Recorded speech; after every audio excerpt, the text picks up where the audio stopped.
और ग्वालियर से खबर है जहां क्रॉस वोटिंग की जांच आज होने वाली है। आज आएगा कांग्रेस का दल क्रॉस वोटिंग की जांच के लिए। टीम आज शाम आएगी। मुकेश नायक और महेंद्र सिंह आज शाम ग्वालियर आएंगे, जहां नगर निगम सभापति चुनाव में कांग्रेस पार्षदों की क्रॉस वोटिंग की करेंगे जांच। पीसीसी चीफ कमलनाथ को सौंपेगी जांच रिपोर्ट। सभापति चुनाव में 1 वोट से हुई थी कांग्रेस की हार। बीजेपी को 34 और कांग्रेस को मिले थे 33 वोट। तो आप ये देखिए कि सभापति के चुनाव के दौरान काफी हलचल भी देखने को मिली थी। बीजेपी के जो तमाम पार्षद थे उनको ले जाया भी गया था। और अब जब क्रॉस वोटिंग हुई है कांग्रेस के खेमे से, तो ये जांच का विषय बना हुआ है और इसकी जांच करने के लिए जांच टीम आज शाम ग्वालियर पहुंचेगी।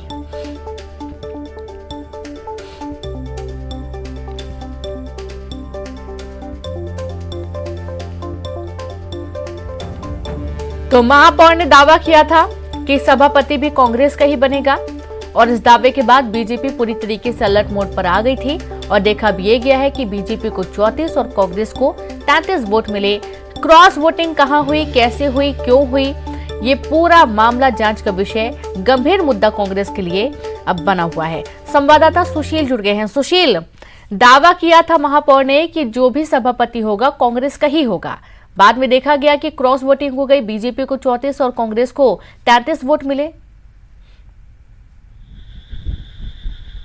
बिल्कुल सही बात है। देखिए, कांग्रेस पूरी तरह से आश्वस्त थी कि इस बार बीजेपी के कुछ पार्षद क्रॉस वोटिंग करेंगे और कांग्रेस का ही सभापति इस बार बनेगा और ये लंबे समय के बाद होगा, क्योंकि 57 साल के बाद महापौर कांग्रेस का बना था। तो ऐसे में कांग्रेस को उम्मीद थी कि सभापति उनका बनेगा।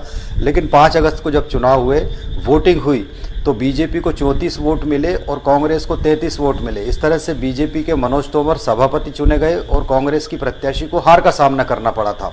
उस घटनाक्रम के बाद से लगातार पीसीसी मुख्यालय शिकायतें पहुंच रही थी कि कहीं ना कहीं कांग्रेस के जो पार्षद है उन्होंने क्रॉस वोटिंग की है पार्टी के खिलाफ, तो इन पर कार्रवाई की जाए। यही वजह है कि कमलनाथ की तरफ से 2 सदस्यीय दल बनाया गया है, जिसमें मुकेश नायक जो प्रभारी थे उनको मुखिया बनाया गया है, साथ ही महेंद्र सिंह दोनों ही आज शाम ग्वालियर पहुंचेंगे और उसके बाद कल वो कांग्रेस जिला अध्यक्ष, कांग्रेस एमएलए और कांग्रेस के पार्षदों के साथ बैठक करेंगे और क्रॉस वोटिंग के जो शिकायतें, इन सभी शिकायतों की जांच करेंगे। जांच करने के बाद ये टीम अपनी रिपोर्ट पीसीसी चीफ कमलनाथ को भेजेगी।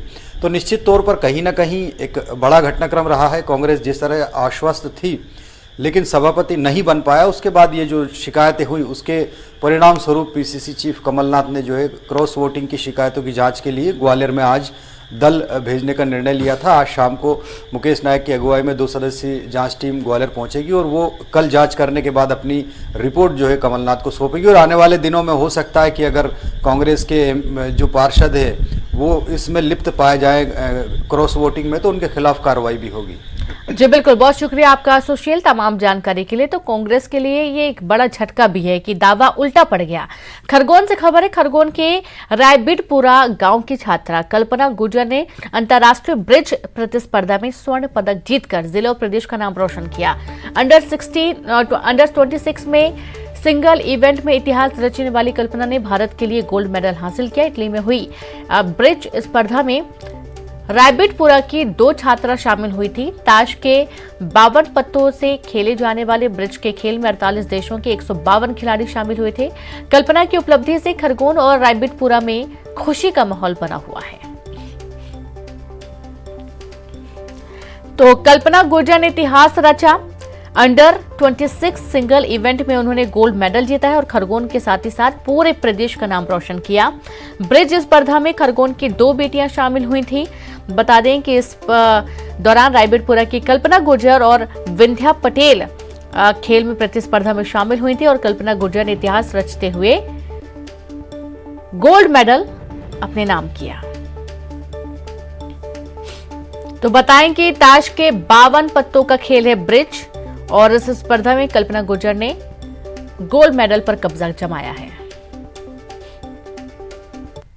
मेरे लिए बड़े गर्व की बात है कि इटली में वर्ल्ड ब्रिज चैंपियनशिप में रायबिटपुरा की 2 बेटियों ने गोल्ड व स्वर्ण पदक जीतकर देश का नाम रोशन किया है। कल कल्पना ने एकल मुकाबले में गोल्ड जीतकर आज़ादी के अमृत महोत्सव में 4 चांद लगा दिए। मैं दोनों बेटियों विद्या व कल्पना को किसान ब्रिज क्लब व सात्विक जन कल्याण संस्था की ओर से हार्दिक बधाई देता हूँ।